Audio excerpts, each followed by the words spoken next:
నమస్కారం అండి. నా పేరు doctor Ramya Hasni, consultant general surgeon at the foot doctor. మనం ఇది వరకు డయాబెటిక్ ఫుట్ అంటే మధుమేహం వల్ల కాళ్ళు ఎఫెక్ట్ అవుతే అది అసలు ఎందుకు అవుతుంది?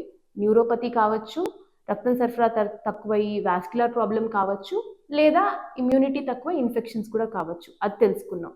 సో ఇవాళ దానివల్ల పేషెంట్ మన దగ్గరికి వస్తే ఏ సిమ్టమ్స్‌తో వస్తారు అనే సంగతి తెలుసుకుందాం.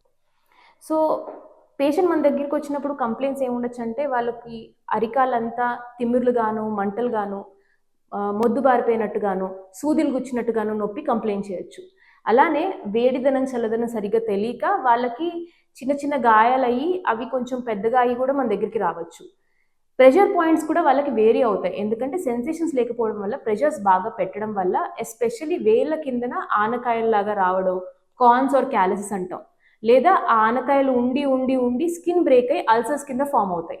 అవి జనరల్లీ వేళ్ళ కింద చూస్తూ ఉంటాము, లేదా మడం వెనకాతల మడం దగ్గర చూస్తూ ఉంటాము. ఇవన్నీ రావచ్చు. ఇవే కాదు, ఇవి ఇన్ఫెక్ట్ అయ్యి అంటే సరిగ్గా మానక రక్తం సరఫరా తగ్గి ఇవి ఇన్ఫెక్షన్ కూడా అవుతే ఆ గాయాల దగ్గర నుంచి, అల్సర్స్ దగ్గర నుంచి చీమి రావడం, వాసన రావడం, లేదా ఆ ఇన్ఫెక్షన్ పై వరకు వెళ్ళి పాదము, కాళ్ళు సెల్యులైటిస్ అంటాం, అంటే సూపర్ఫిషియల్గా స్ప్రెడ్ అయ్యి వాపులు, ఎర్రదనం, వేడిగా ఉండడం ఇవన్నీ రావచ్చు. ఇవే కాదు, అల్టిమేట్లీ బాగా కంప్లీట్గా రక్తం సరఫరా కట్ ఆఫ్ అయిపోయినా, చాలా నారో అయిపోయిన రక్తనాళాలు వేల చివర్ల నలుపులు రావచ్చు. అంటే గ్యాంగ్రీన్, టిష్యూ అక్కడ డెత్ అయిపోయి గ్యాంగ్రీన్ వచ్చి విపరీతమైన పోటు రావడం జరుగుతుంది.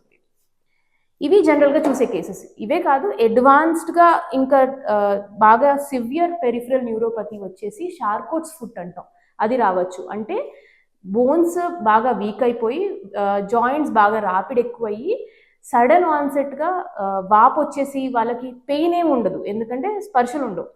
రాపిడ్ అయిపోయి వాపు వచ్చేసి డిఫార్మ్ అయిపోయి వెయిట్ పెట్టిన ప్రతిసారి ఎక్కడో ఒక చిన్న ఫ్రాక్చర్ అవ్వడం, అది హీల్ అవ్వడం, అలా ఒక సైకిల్లా జరుగుతుంది. సో ఇవన్నీ డయాబెటిక్ ఫుట్లో ఉన్న రేంజ్ ఆఫ్ ప్రాబ్లమ్స్.